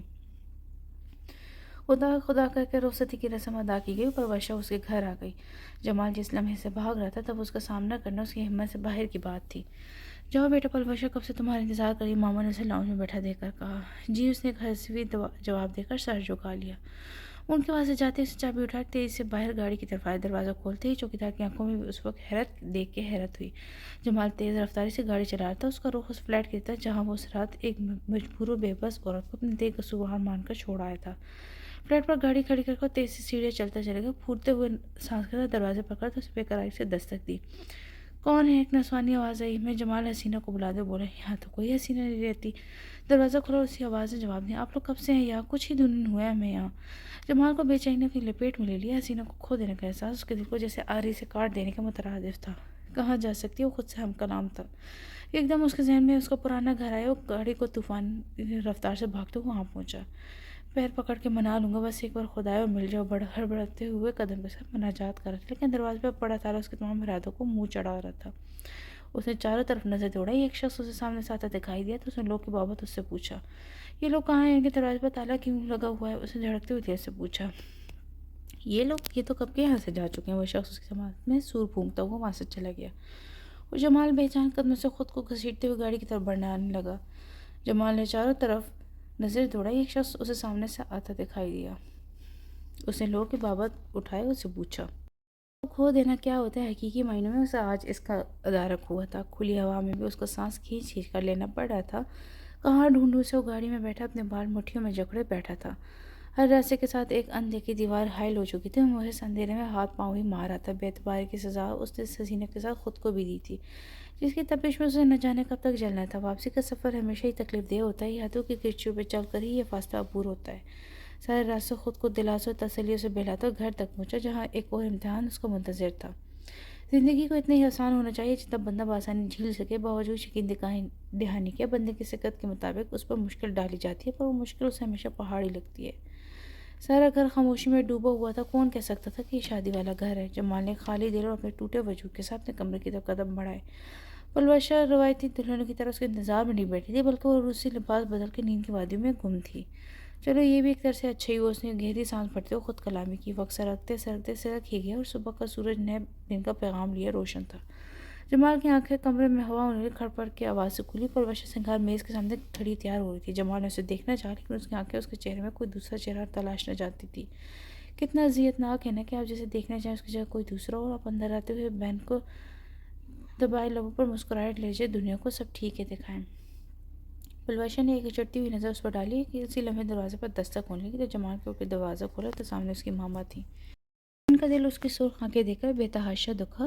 وہ اسے نظر چراتے کمرے میں داخل ہوئی۔ پلویشا نے ان کو مسکرا کے سلام کیا۔ جلدی سے ناشتے کے لیے آ جاؤ، تمہاری ماما بھی آ چکی ہے، اور دونوں کو کہہ کر کمرے سے نکل گئی۔ جمال حتی الامکان پرورش سے نظر ملا سے اعتراض کر رہا تھا۔ وقت اپنی عادت کے عین مطابق تیز رفتاری سے گزر رہا تھا۔ پرورش شادی کے بعد امریکہ واپس چلی گئی۔ جمال اس کے پاس کچھ مہینے کے لیے چلا جاتا اور پھر واپس آ جایا کرتا تھا، کیونکہ کاروبار کی ذمہ داری اس کے کندھوں پر تھی۔ دیکھا جائے تو ان کی زندگی میں سب کچھ ہے، لیکن چین اور سکون اس کی 10 طرح سے دور تھا۔ جمال کے والدین پوتے پوتی کی حسرت لیے دن کاٹ رہے تھے، لیکن یہ خوشی شاید ان کے نصیب میں نہ تھی۔ امریکہ سے لے کر پاکستان تک انہیں کوئی ڈاکٹر نہ چھوڑا، لیکن کوئی بھی ان کی مراد کو بڑھ نہ لا سکا۔ دونوں کی رپورٹس بالکل ٹھیک تھی، لیکن ان کا انگر پھر بھی خالی تھا۔ پلوشہ باہر کی ہنگامہ خیز زندگی میں بھی اپنا آپ ادھورا پاتی تھی، اور جمال ابھی بھی حسینہ کی یاد و تلاش میں گم تھا۔ وہ اب کب کون سی کروٹ لے لی یہ کوئی نہیں جانتا تھا۔ پلوشہ بھی آنے والے وقت سے بے خبر ہی تھی کہ جمال کی پہلی شادی اس کے علم میں تھی، اور حسینہ کامرود کی حسن آج بھی اس کی یاد میں محفوظ تھا۔ جمال کے دل پر کس کا قبضہ تھا یہ بات بخوبی جانتی تھی۔ آج کل وہ پاکستان آئی ہوئی تھی، وقت گزاری کے لیے اس نے بازار کا رخ کیا۔ ایک بوتیک کے سامنے سے گزرتے ہوئے اس کے قدم وہیں رک گئے۔ انتہائی مہارت، بہترین انداز کے سلے ہوئے ملبوسات وہاں شیشے کے اندر لگے ہوئے تھے۔ پلوشہ دروازے کو دھکیلتے ہوئے اندر داخل ہوئی۔ دکان کے اندر رکھا ہر جوڑا نفاست اور خوبصورتی کا منہ بولتا ثبوت تھا۔ پلوشہ نے جب اپنی نظریں لباس سے ہٹائی تو سامنے دیکھنے والے چہرے نے اسے پتھر کا کر دیا۔ اس کے سامنے حسینہ کھڑی ہوئی تھی، وہ دونوں ایک دوسرے کے سامنے تھیں۔ جی آپ کیا پوچھ رہی تھی؟ حسینہ نے اس کو ایک معمولی گاہک سمجھتے ہوئے اسے سوال کیا۔ پلوشہ کو اس کی آنکھوں میں اپنے لیے کسی بھی قسم کی پہچان نہ دکھائی دی۔ اسے کچھ جوڑوں کی طرف اشارہ کیا اور ان کو پیک کرنے کا کہا۔ وہ پیسوں کی ادائیگی کر ہی رہی تھی کہ اس کے سماعت نے ایک آواز دیکھی۔ امی امی یہ دیکھیے میں نے کیا بنایا ہے۔ ایک 3 سالہ بچہ اپنی بنائی ہوئی تصویر حسینہ کو دکھا رہا تھا۔ پلوشہ نے اس کا چہرہ دیکھا تو اس کو اپنا برف سا بنتا محسوس ہوا۔ آج کا دن اسے شاید چونکانے کے لیے تھا۔ بچہ ہو بہو جمال کی تصویر تھا، اور وہی ناک نقشہ، وہی آنکھیں بڑھتی کرتی پر فرق موجود نہ تھا۔ پلوشہ نے اپنے پیروں میں لرزش سے محسوس کی اور جلد از جلد وہاں سے نکل جانا چاہتی تھی۔ جب وہ وہاں سے نکلی تو اسے لگا کہ جیسے کوئی بھاری بوجھ اس کے کندھوں پر ڈال دیا گیا ہو۔ جمال کو اسے شادی کے بعد ایک اندیکھی آنکھ میں جھلک سے دیکھا تھا۔ پچھتاوے کا احساس اس کی آنکھوں میں بآسانی محسوس کیا جا سکتا تھا۔ سوالوں کا ایک طوفان تھا جو اس کے اندر دبوچا تھا۔ کیا مجھے جمال کو حقیقت سے آگاہ کر دینا چاہیے؟ اگر نہ بتاؤں تو کیا ہو؟ وہ خود ہی سوال کرتی خود ہی جواب دے رہی تھی۔ اے سی والی گاڑی میں بھی شدید گھٹن کا احساس ہو رہا تھا۔ حسینہ کے بارے میں جمال کو پتہ لگ جائے پھر اس کی کیا حیثیت رہ جائے گی؟ یہ سوالات اس کے حواس مختل کر رہے تھے۔ گھر پہنچتے اس کی کوئی حالت میں کوئی سدھار نہ آئے تو اسے شدید بے چینی اور گھبراہٹ نے گھیر رکھا تھا۔ آنے والے وقت نے اسے پریشان کر رکھا تھا۔ وہ بہت سے رازوں سے واقف تھی، کس طرح اس کے ماموں نے سازش رچی اور جمال کی خوشیاں چھین لی تھی، لیکن وہ کبھی بھی اپنے اندر اتنی اخلاقی جرأت نہ پیدا کر سکی کہ جمال کو سچائی سے آگاہ کر پاتی۔ پہلے ایک راز اسے کچوکے لگاتا تھا، اور ابھی ایک اور بوجھ اس کے کندھے پر آ گیا تھا۔ اس کی طبیعت بگڑتی جا رہی تھی، اسے شدید گھٹن کا احساس ہو رہا تھا۔ جمال جب آفس سے واپسی پر کمرے میں آیا تو اسے پلوشہ کو زمین پر گرا ہوا پایا اور دوڑ کے اسے قریب آیا۔ پلوشہ کیا؟ وہ سوال تھمانے لگا۔ ایمرجنسی میں اسے ہاسپٹل لایا گیا۔ آپ بر وقت انہیں ہاسپٹل لائے، یہ ان کے لیے بہت اچھا رہا۔ ڈاکٹر نے جمال سے پوچھا ہوا کیا اچانک سے؟ اس نے پوچھا مریضہ شدید ذہنی دباؤ کا شکار تھی، اس وجہ سے ان کا نروس بریک ڈاؤن ہو گیا ہے۔ ڈاکٹر نے تفصیل بتائی۔ میں کب تک مل سکوں گا؟ جمال نے پوچھا۔ وہ ہوش میں آ گئی۔ تھوڑی دیر میں آپ ان سے مل سکیں گی۔ ڈاکٹر اس کا کندھا تھپتھپاتے ہوئے چلا گیا۔ پلوشہ نے اس کی زندگی کو خلا کو بھرپور پر کرنے کی کوشش کی تھی، لیکن وہ خود ہی اپنے زخموں کو ادھیڑ دیا کرتا تھا۔ ماضی سے تعلق توڑنا اس کی شاید بس سے باہر کی بات تھی۔ وہ ان ماہوں سال میں لگاتار حسینہ کی تلاش میں سرگرداں رہا تھا، پر وہ اس گھر تک نہ پا سکا تھا۔ اندر کمرے میں داخل ہوا تو پلوشہ اسے برسوں کی بیمار دکھائی دی، رازوں کے بوجھ نے اسے بوجھل کر رکھا تھا۔ کیا ہو گیا یہ اچانک سے تم کو؟ اس کے پاس بیٹھتے ہوئے اسے پوچھ رہا تھا۔ پلوشہ کے لب کانپنے لگے۔ اسے ہاتھ بڑھا کر جمال کے ہاتھوں کو تھام لیا۔ مجھے آپ کو کچھ بتانا ہے، اس نے نحیف سی آواز میں کہا۔ گھر چل کے بات کریں گے، ابھی تم آرام کرو، اس نے اسے کہا، باہر کی طرف قدم بڑھانے لگا۔ میں حسینہ سے مل کے آئی ہوں، یہ الفاظ سن کر جمال پتھرائی ہوئی آنکھوں سے اسے تکنے لگا۔ اسے اپنی سماج پر شبہ ہوا۔ مجھے آپ کو کچھ بتانا ہے، پلوشہ نے نحیف سی آواز میں کہا۔ گھر چل کے بات کریں گے، ابھی تم آرام کرو۔ جس کو ڈھونڈنے کے لیے اسے زمین و آسمان ایک کر دیے تھے، اس کی خبر اسے پلوشہ دے رہی تھی۔ اسے ابھی بھی اپنے سماعتوں پر شک ہی گزرا تھا۔ کیا کہا تم نے؟ پھر سے کہا، وہ اضطراری کیفیت میں بولا۔ کیا ہوا آپ کو؟ جمال کی سرخ آنکھیں دیکھ کر اسے خوف سے محسوس ہوا۔ میں جو پوچھ رہا ہوں وہ بتاؤ۔ اس کی آواز ہلکی سی غرار سے مشابہ تھی۔ میں بازار گئی تھی، وہاں پر اس کے کپڑوں کی بوتیک تھی، پلوشہ نے بمشکل بتایا۔ اور کیا کہا؟ کیا دیکھا تم نے؟ اس پر جھکا اسے پوچھتا۔ اور کچھ نہیں، وہ چاہ کے بھی اس کے بچے کو نہیں بتا سکی تھی۔ پتہ بتاؤ مجھے، اسے پتہ پوچھنے لگا۔ میں پتہ بتا دیتی ہوں، اس بات کی کیا ضمانت کہ آپ اس کو پا کے مجھے نہیں چھوڑیں گے؟ وہ بدترین اندیشے کو زبان دے رہی تھی۔ مجھے جاننا ہے، وہ ساتھ چھڑا کے جانا چاہتا۔ پلوشہ کو لگا اسے زندگی کی سب سے بڑی غلطی کر دی، لیکن اب تو تیر کمان سے نکل چکا تھا۔ اس کی پشت پر نظر جمائے وہاں سے جاتے دیکھ رہی تھی۔ جمال تیز رفتاری سے گاڑی چلاتے ہوئے پلوشہ کے بتائے پتے پر جا پہنچا۔ بوتیک کا دروازہ ایک جھٹکے سے کھلا۔ حسینہ نے اس طرف دروازہ کھلنے پر چونک کر پیچھے مڑ کر دیکھا۔ اس کا وجود برف کا بن گیا۔ سامنے جمال سرخ آنکھوں اور بکھرے بالوں کے ساتھ اس کے سامنے کھڑا تھا۔ دونوں ایک دوسرے کو خاموشی سے دیکھتے رہے۔ وہ جو اس کے دیکھنے سے حیا سے پلکیں جھکا جاتی تھی، جو اس کی آنکھوں میں آنکھیں ڈالے اسے دیکھ رہی تھی۔ باہر بورڈ نہیں پڑا آپ نے یہاں مردوں کا داخلہ ممنوع ہے؟ وہ بولی تو اس کے لہجے میں برس سی ٹھنڈک تھی۔ میرے ساتھ چلو، وہ بولا۔ یوں پھر سے چھوڑ کے جانا ویسے زائل انداز میں بولی۔ بڑی مشکل سے اپنے ٹوٹے بکھرے وجود کو جوڑ کے بیٹھی ہوں۔ اس کے لہجے میں چٹانوں جیسی سختی تھی۔ جمال خالی خالی آنکھوں سے اسے دیکھ رہا تھا۔ اور کس رشتے سے لینے آئے؟ اس سے پوچھا۔ تم آج بھی میری بیوی ہو؟ میری بیوی ہو، بولو نا۔ وہ آگے بڑھ کر اسے کندھے سے جھنجھوڑنے لگا۔ پیچھے ہو کے بات کرے اسے دھکیلتی ہوئی بولی۔ کوئی حق نہیں آپ کو مجھے چھونے یا اس طرح ہاتھ لگانے کا۔ اس کے بعد اس کے سامنے سے کاغذات کا پلندہ پھینکتے ہوئے کہا۔ جمال کی آنکھوں کے سامنے اندھیرا سا چھانے لگا۔ بے یقینی سے وہ کاغذات اٹھائے وہاں سے پلٹ کے باہر نکل آیا۔ حسینہ وہیں زمین پر بیٹھی چلی گئی۔ کیا کچھ سہا تھا اسے، کس طرح خود کو بچوں کی خاطر سے گھسیٹ رہی تھی۔ کہاں کہاں نہیں دیکھے قائدوں سے اس گزرے پلوں کی وحشت و اذیت آج وہ پوری طرح یاد تھی۔ اکیلی عورت کو اس معاشرے کے مرد مال غنیمت سے زیادہ نہیں سمجھتے تھے۔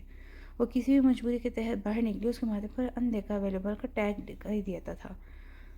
وہ بھی اسی ٹیگ کے ساتھ روزگار کی تلاش میں باہر کی دنیا میں تھی۔ حالات اس کے نامساعد تھے، تعلیمی لحاظ سے کم تھے، لے دے کے اس کے پاس صرف حسن کی دولت تھی جسے خدا نے دل کھول کے اسے بخشا تھا۔ سونا رب ہر حال میں انسان کو آزماتا ہے، کبھی معمولی شکل و صورت دے کے تو کبھی حسین و جمیل بنا کے بھی امتحان میں ڈال دیتا ہے۔ ہر جگہ اس کے وقت گزارنے کا 1000 روپے دینے کو تیار تھا، لیکن عزت کی نوکری دینے پر اس کی کم تعلیم اور تجربہ کاری ہی وجہ انکار بن جاتی تھی۔ ایک دن اس نے حالات سے تنگ آ کر خودکشی کے بارے میں سوچا۔ ساری رات وہ ایک ایسا طریقہ ڈھونڈتی رہی جس سے اس کی موت خودکشی نہ لگے، تاکہ اس کے بعد بچوں کے اس کے آرام موت کے تانے نہ سننے پڑیں۔ کسی گاڑی کے سامنے آ جاتی ہوں، یہ تو حادثہ ہی لگے گا۔ آخر قرآن اندازی گاڑی کا نکلا۔ ہمت جمع کر کے وہ باہر نکلی۔ ایک مصروف شاہراہ پر سڑک عبور کرتے اچانک ہی رک گئی۔ اس کی توقع کے عین مطابق اس جسم گاڑی کی زوردار ٹکر سے ہوا میں اچھلنا تھا اور پھر بس اس مصیبت زندگی سے جان چھوٹ جانی تھی، لیکن معاملہ اس کے برعکس ہوا۔ ایک تیز رفتار گاڑی نے بروقت اپنی گاڑی کے بریک پر پاؤں دبا کر بالکل اس کے قریب گاڑی کو چھوڑ دی۔ بڑھنے کے لیے اس گاڑی کے سامنے آنا تھا تم کو؟ گاڑی کا باوردی ڈرائیور کھڑکی سے سر نکال کر اس پر چلایا۔ تم ٹھیک ہو؟ چوٹ تو نہیں لگی تمہیں؟ گاڑی کا پچھلے دروازہ کھولا۔ ایک مشفق چہرے کی عورت باہر نکل کر اس کی جانب آئی۔ حسین اپنے طے کیے گئے پلان کو ناکام کرتے ہوئے بڑی بیزار ہوئی۔ اس کے لاکھ منع کرنے کے باوجود وہ عورت اسے گاڑی میں بٹھا کر ہاسپٹل لے آئی۔ تھوڑی دیر میں اس عورت سے مماثلت رکھتی ایک لڑکی جو ڈاکٹر دکھتی تھی ان کے پاس آئی۔ آج کس کو ٹکر مار دیا؟ پھر ڈرائیور نے کہا بھی کوئی تجربہ کار بندہ رکھ لیں، لیکن آپ اور آپ کی خدمت خلق وہ بغیر رکے بولنے کی عادی تھی شاید۔ میری ماں بننے کی کوشش نہ کر، جلدی سے چکر سے چوٹ تو نہیں لگی اور سارے ٹیسٹ شیسٹ کر لینا۔ پیٹ پکڑ رہی تھی، بار بار اسے جھڑکتے ہوئے بولی۔ حسینہ ڈاکٹر کے ساتھ اندر چلی گئی۔ اس اتفاق کے معائنے نے اس کی ہر سوچ ہی بدل دی تھی۔ بیبی گرو ٹھیک کر رہے، ڈاکٹر الٹرا ساؤنڈ کرتے ہوئے بولی۔ اس کے الفاظ سے حسینہ کی زندگی ہی ہلا گئے۔ اپنے گرد و حالات کے باعث وہ اپنے پلنے والے ننھی جان سے قطعی لاعلم تھی۔ اللہ یہ میں کیا کرنے جا رہی ہوں، بڑبڑائی۔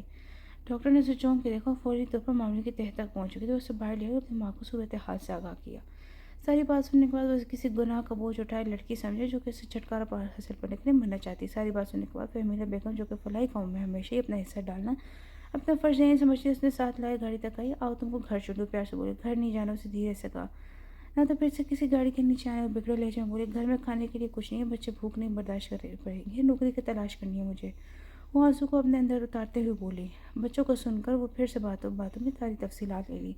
اکرم میاں گاڑی سلائی سینٹر کی طرف موڑے، وہیں سے حسینہ کی زندگی کا رخ بہتری کی طرف موڑ گیا۔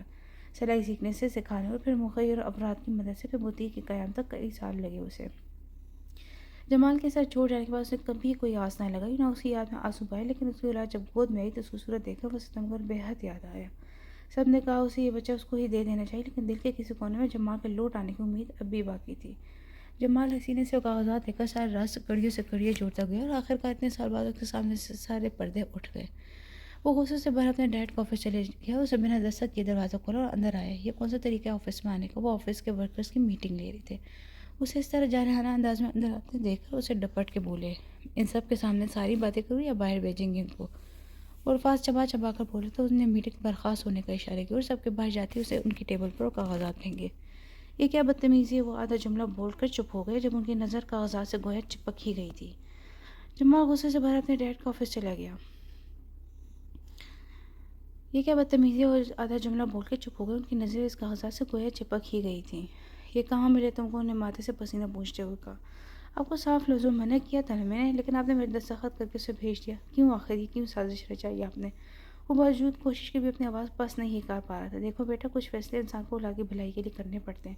وہ اپنی کرسی سے اٹھ کے اس کے پاس آ گئے تھے۔ بھلائی؟ آپ نے میری زندگی کی ساری خوشیاں مجھ سے چون لی، مجھے بے اعتباری کے دھن میں دھکیل لی، اور افسوس کہ میں صحیح و غلط میں فرق تک نہیں کر پایا۔ وہ رندے ہوئے آواز میں بولا۔ وہ قریب آ کے اس کے کندھے پر ہاتھ رکھنے لگے۔ جمال بدک کے پیچھے ہوا۔ نہیں چاہیے مجھے آپ کی ہمدردی، کون اپنی اولاد کو یوں برباد کرتا ہے؟ وہ اپنے ہاتھ سے اپنے آنسو صاف کرتا جا رہا تھا۔ میری بات تو سنو، اسے روکنے لگے۔ مجھے جانے دے۔ وہ ان کو خود سے پیچھے کرتے ہوئے وہاں سے نکل آیا۔ سارے ورکرز اسے بکھری ہوئی حالت میں دیکھ کر پریشان ہو رہے تھے۔ جمال وہاں سے نکل کر خالی ذہن سے گاڑی میں آ بیٹھا۔ اس کے دماغ میں جھڑکے چل رہے تھے، کیسے وہ آسانی سے رچائی گئی سازش کا شکار ہو گیا تھا۔ وہ سر اپنے ہاتھوں پر گرائے اپنے ہی محاسبہ کر رہا تھا کہ آخر غلطی اس سے ہوئی تو کہاں سے ہوئی۔ ماضی میں نظر دوڑائی تو بے شمار جگہوں پر وہی غلط تھا۔ وہ ایک اندیکھی گردش میں آیا تھا کہ اس کا آغاز حسینہ کی بیوی سے جڑا تھا، وہ اس کی تباہی کا آغاز تھا اور جب مالا ٹوٹ جانے کے ہی جیسا تھا۔ ایک ایک کرتے حواس نے اس کو الگ ہی کیا تھا، لیکن زیادہ نقصان حسینہ کا ہوا تھا۔ وہ تو صرف جدائی کی آگ میں جلتا رہا تھا۔ اس نے اکیلے نہ جانے کتنے کیسے جہنم پار کیے ہوں گے۔ میں کیسے اس قدر سنگ دل ہو گیا، کیسے میں نے اس کو زمانے کی ٹھوکروں کے آگے کر دیا۔ پچھتاوے کی آگ اسے جلا رہی تھی، اس کا سر درد کی لہریں گردش کرتی، اس کا گاڑی کا رخ خود بخود حسینہ کی بوتیک کی طرف ہو گیا۔ یادوں کا ایک ریلا تھا جو اس کو باہر لے جا رہا تھا۔ اپنی بدگمانی میں اس نے کیا کھو دیا تھا، اسے اس کا دارک اب ہو رہا تھا۔ اب وہ اس کے پاس پہنچ کر اپنی رسوئی زندگی سے جڑے ہر سچائی کو سامنے رکھ دینا چاہتا تھا، اگر اس کو جو فیصلہ وہ اسے قبول کرنا ہی تھا۔ بار بار اپنی آنکھیں بھی صاف کرتا جا رہا تھا، لیکن آنسو متواتر اس کی آنکھیں بھگا رہے تھے۔ جس بات کا طوفان تھا جو اس کے اندر برپا تھا، وہ خطرناک حد تک تیز رفتاری سے گاڑی چلا رہا تھا۔ ایک ہاتھ سے گاڑی چلاتے اس نے آنکھیں صاف کرنے کے لیے بازو آنکھوں پر رکھے، اس کی گاڑی پوری قوت سے سامنے والی گاڑی سے ٹکرائی۔ اس اچانک جھٹکے سے اس کا وجود لرز اٹھا اور فوری طور پر گاڑی پر قابو نہ پا سکا۔ اس کی گاڑی اب پے در پے دوسری گاڑیوں کی ٹکر میں زد میں تھی۔ اس کے ماتھے سے خون بہتا ہوا اس کی آنکھوں کے سامنے سوز چادر سی تانے لگا۔ اس کا ذہن ہوش کی دنیا سے لاتعلق ہونے لگا۔ جمال کس طرح غصے میں جانے سے پلوشا نہایت پریشان تھی۔ وہ بار بار اس کے نمبر پر رابطہ کرنے کی کوشش کرتی، لیکن جمال اسے کال نہیں اٹھا رہا تھا۔ مجھے اسے کچھ نہیں بتانا چاہیے تھا، یہ سب غلطی میری۔ وہ اپنے آپ کو قصوروار ٹھہرا رہی تھی۔ اس نے ان سالوں میں اس کی آنکھوں میں یادوں کا ماتم ہوتے دیکھا تھا۔ جمال کی نظر اس میں کسی اور کو ڈھونڈ رہی تھی، وہ اس کے قریب ہو کر بھی اسے میلوں دور تھا، اور یہی وجہ تھی وہ اس کے سکون کی خاطر اسے سچ بتانے پر مجبور ہو گئی۔ وہ اپنی سوچوں میں گم تھا کہ جمال کا ڈیڈ اسے ملنے کے لیے پہنچ گیا۔ وہ اس کا حوال پوچھنے لگے، جمال کہاں ہے؟ انہوں نے اس سے پوچھا۔ مجھے علم نہیں، پرویش نے جواب دیا۔ وہ تم سے مل کر میرے پاس آیا تھا، مجھے تم بتاؤ گے وہ حسینہ تک کیسے پہنچا؟ انہوں نے لہجے کو حتی الامکان ہموار رکھنے کی کوشش کی۔ وہ میں اتفاقی طور پر مل کے آئی تھی، حسینہ سے بتلاتے ہوئے بولی۔ کیا غضب کر ڈالا تم نے پلوشا، جانتی ہو نا کیا کیا کرنا پڑا تھا اس عورت سے جان چھڑانے کے لیے؟ یہ کیا کر ڈالا تم نے؟ وہ اپنے سر ہی پکڑ کے بیٹھ گئے۔ اسی پل ان کو موبائل بجنے لگا۔ کسی غیر انجان نمبر سے کال آ رہی تھی۔ ہیلو جی، جمال کے والد بات کروں، فون سنتے ہوئے بولے۔ وہ خاموشی سے کال کرنے والے کی بات سننے لگے۔ کیا، کب، کہاں؟ وہ اپنی جگہ سے اٹھ کھڑے ہوئے۔ ان کو پورا وجود واضح طور پر لرزتا ہوا دکھائی دے رہا تھا۔ کیا وہ ماموں؟ پلوشا نے گھبرائی ہوئی آواز میں ان سے پوچھا۔ جمال کا ایکسیڈنٹ ہو گیا، وہ بھرائی ہوئی آواز میں اٹکتے ہوئے بولے۔ پلوشا اپنی طبیعت کو بھول کر ان کے ساتھ ہاسپٹل پہنچی، جہاں جمال کو راہگیروں نے پہنچایا تھا۔ جمال کا پورا وجود پٹیوں اور مختلف نلکیوں میں جکڑا ہوا تھا۔ مختلف مشینوں سے اس کی حالت کو جانچنے کے لیے اس کے ساتھ منسلک کیا گیا۔ وہ دونوں انتہائی نگہداشت والے کمرے کے دروازے پر بنی کھڑکی کے شیشے سے اسے دیکھ رہے تھے۔ ڈاکٹر کے آتے ہی وہ دونوں اس کی طرف بڑھے۔ ڈاکٹر، میرے بیٹا، وہ پھٹتے جذبات سے اتنا ہی کہہ سکے۔ مریض خطرے سے باہر نہیں، ہم نے پوری کوشش کی، اب آپ لوگ دعا کریں، اگلے 12 گھنٹے ان کے لیے انتہائی اہم ہیں۔ ان کے پیروں کے نیچے زمین کھینچتے ہوئے وہاں سے چلا گیا۔ تھوڑی دیر میں جمال کی ماما کو بھی انہوں نے وہیں بلوا لیا۔ وہ اپنے اکلوتے بیٹے کو اس حال میں دیکھ کر تڑپ ہی گئی تھی۔ پلوشا نے دھیمی آواز میں ان کو ساری رودات سناتی، جسے سن کر وہ سکتے میں ہی آ گئی۔ ہر خوشی چھین لی آپ نے میرے بچے سے، اس کے چہرے کی مسکراہٹ، اس کا سکون، سب چھین لیا آپ نے اس سے۔ وہ اپنے شوہر سے بولی، آپ نے میرے بچے کی زندگی غارت کر دی، پھر بھی میں چپ رہی، لیکن اگر آج میرے بچے کو کچھ ہوا تو میں آپ کو کبھی معاف نہیں کروں گی۔ وہ سرخ آنکھوں کے ساتھ کہہ رہی تھی۔ وقت کی رفتار اچانک ہی نہایت مدھم ہو گئی تھی۔ گھڑی کی سوئیاں گھسٹ گھسٹ کر اپنا سفر طے کری تھی۔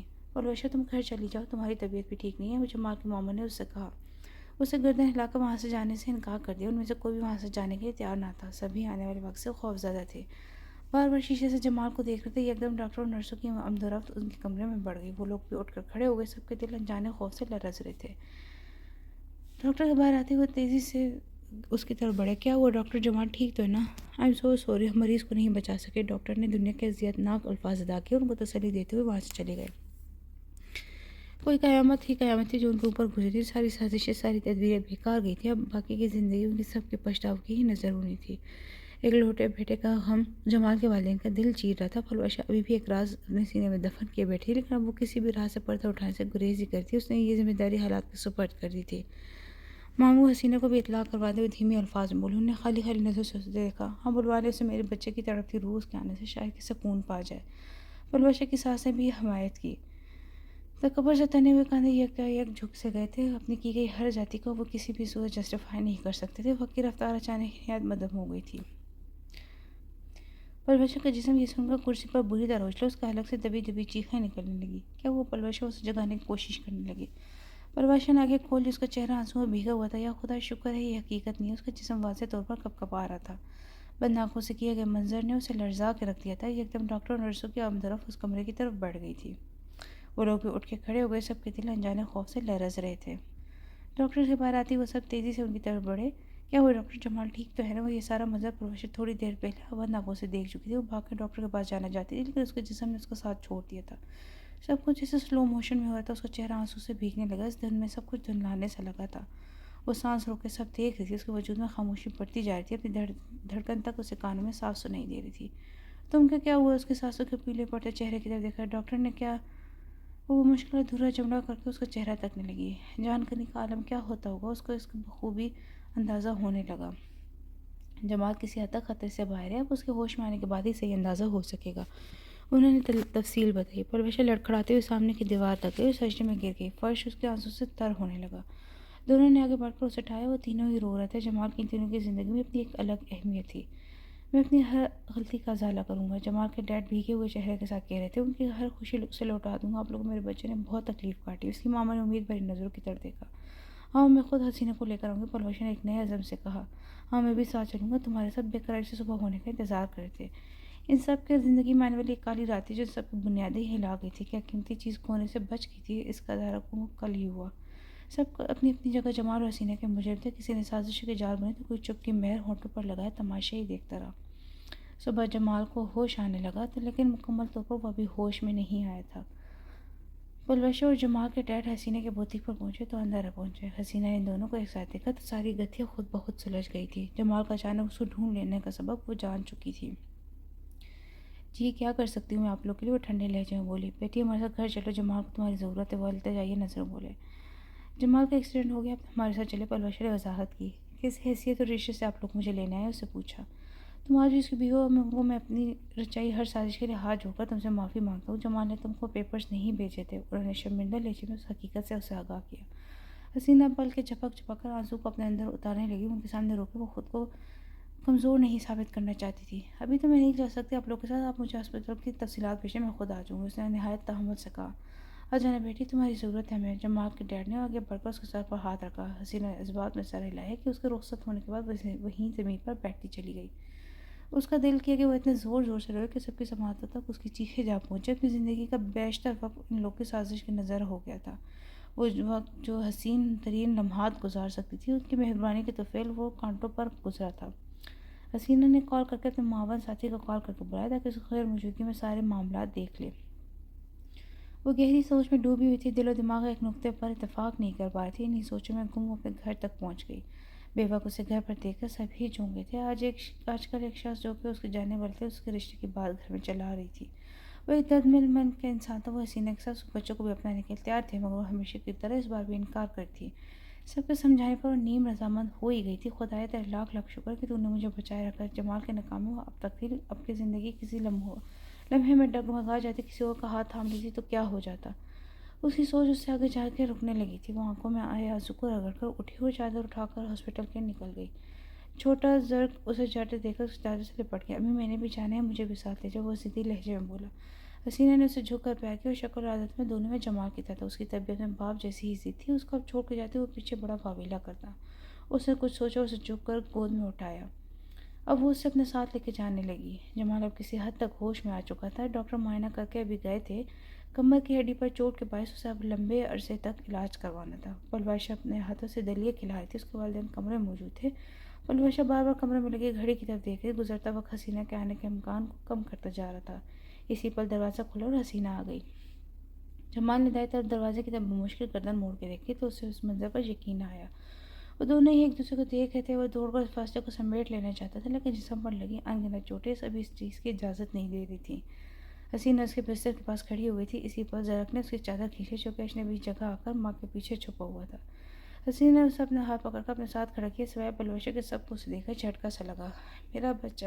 جمال کے منہ سے سرسراتی آواز نکلی۔ جمال کے والدین جو کہ اس نعمت کی محرومی پر سمجھوتا کر ہی چکے تھے، اسے دیکھ کر ان کو نئی زندگی ہی مل گئی۔ ہمارا پوتا! وہ بھی زیر لب بولے۔ حسین نے ان کے چہرے پر چھائی مسرت حیرانی دیکھ کر یہ سمجھنے میں دیر نہ لگائی کہ دوسری شادی جمال کو اولاد کی خوشی نہ دے سکی تھی۔ حسین ان سب کو بغور دیکھتی رہی اور جو فیصلہ اسے نہایت مشکل لگ رہا تھا وہ یکدم آسان ہو گیا تھا۔ اس نے زرق کو اٹھا کر پلوشے کی گود میں دیا اور خود باہر جانے کے لیے قدم بڑھا دیے۔ اسے یوں پلٹتے دیکھ کر جمال کی سانس ہی رکنے لگی۔ حسینہ رک جاؤ! جمال نے اسے بےتابی سے پکارا۔ میں نے تمہارے بغیر جینا سیکھ لیا جمال، میں پھر سے اس خوف میں زندگی نہیں گزار سکتی کہ کب تم مجھے گمان ہو کر چھوڑ دو گے، وہ مضبوط لہجے میں بولی تھی۔ مجھے معاف کر دو بیٹی، جمال کے ڈیڈ نے لرزتی آواز میں کہا تھا۔ مجھے آپ سے کوئی بھی شکایت نہیں ہے، میں بس بغیر سہاروں کے جینا سیکھ چکی ہوں۔ مجھے اب ڈھونڈنے میں بقیہ عمر نہیں گزارنی۔ اسے ایک الوداعی نظر سر پر ڈالی، زرق کو پیار کی اور باہر نکل گئی۔ جمال نے آج حقیقتاً آج ہی اسے کھو دیا تھا اور شاید آج ہی اس کی تلاش ہمیشہ کے لیے ختم ہو گئی تھی۔ اس نے زرق کو سینے سے لگایا اور گہری سانس لی۔ اس کی زندگی میں تپتے ریگزار میں یہ وجود گھنا سایہ بننے والا تھا۔